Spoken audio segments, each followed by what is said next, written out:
Kagigabo Indigenous, Mekanakan Dudem, Mekanak Wajawing and Dunjaba, Kakabakang and Danongom.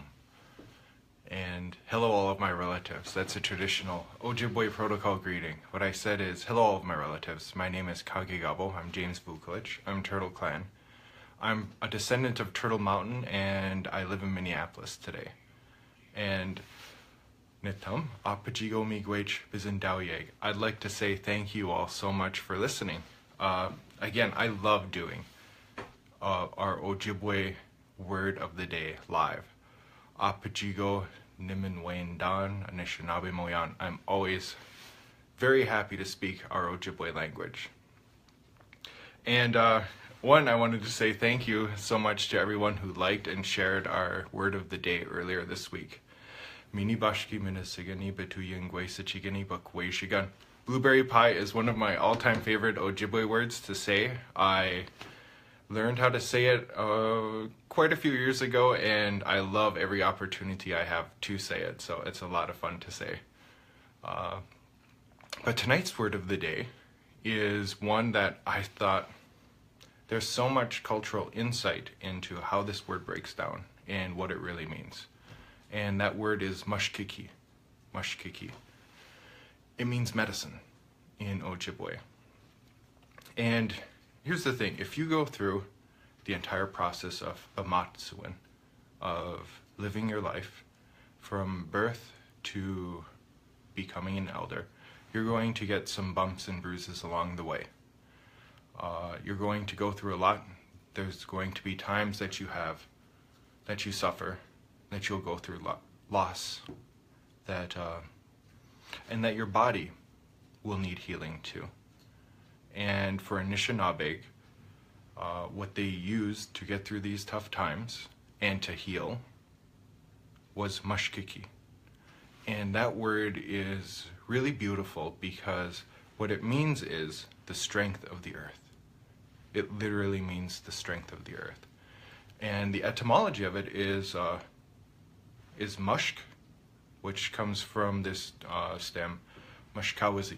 Mashkawazi. It is strong. Or actually he or she is strong. Mashkawazi. And then aki, which is the earth. So Mashkiki literally means the strength of the earth. And our ancestors had such a detailed knowledge of all of the plants that grew in our area. And these could be plants, herbs, roots, and they had not just what their names were, where they grew, but how to use them to heal our ills, to heal our bodies when we needed it. And that's kind of our take on medicine nowadays, is that if we're sick or if we're going through some difficulty, we take something and it heals us. And there's that part with the Mashkiki winini, or the Mashkiki wikwe, the medicine people, those that know the strength of the earth.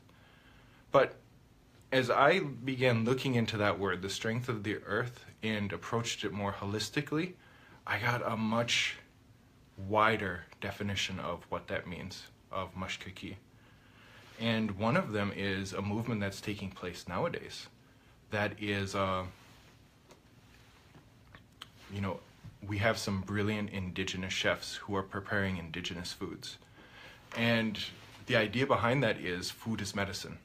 Food is medicine. So things that are coming from the earth that are really good for Anishinaabe have always given us. That is literally the strength of the earth.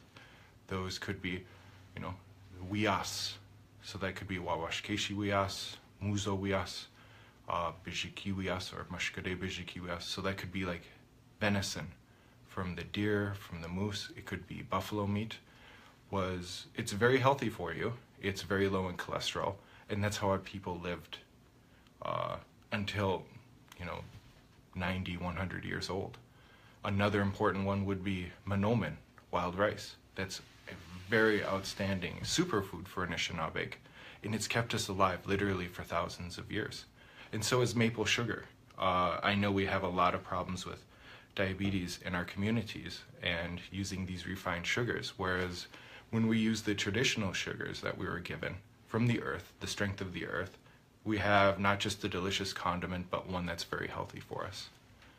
And, from a holistic perspective too, the strength of the earth can be the herbs that heal you as a medicine. It could be the food that you ingest. It could be the water. You absolutely need good water in order to survive, in order to live.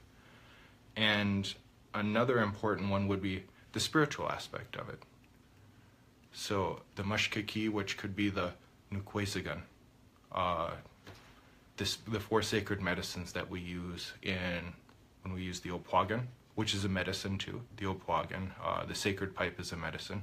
The migwan, the sacred feathers, are medicine.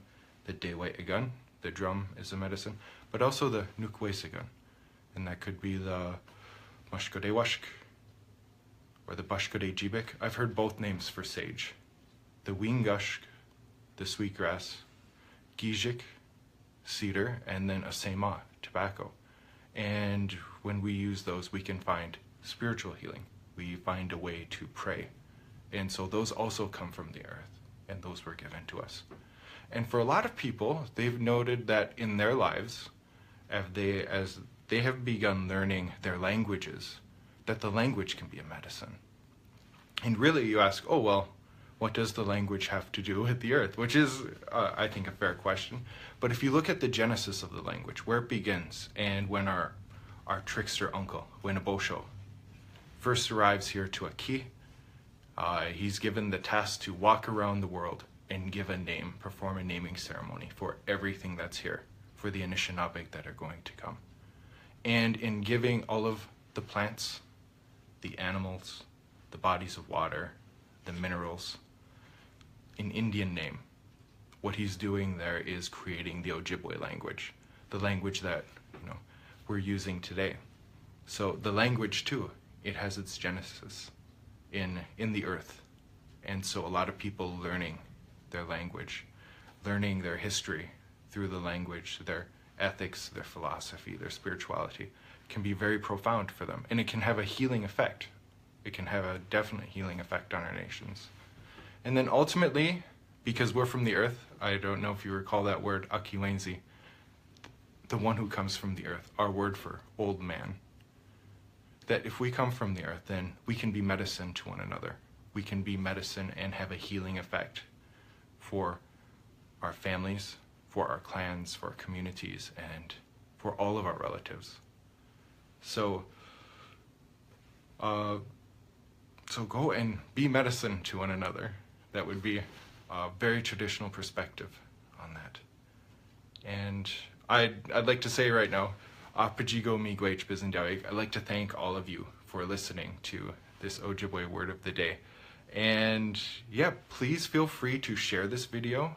If you know anyone who's interested in Anishinaabe culture, Anishinaabe language, our philosophy, our spirituality, please feel free to share this with them. And meet you, that's all. Miigwech Bizendawig and Dinoy Magnado. Thank you for listening to me, all of my relatives.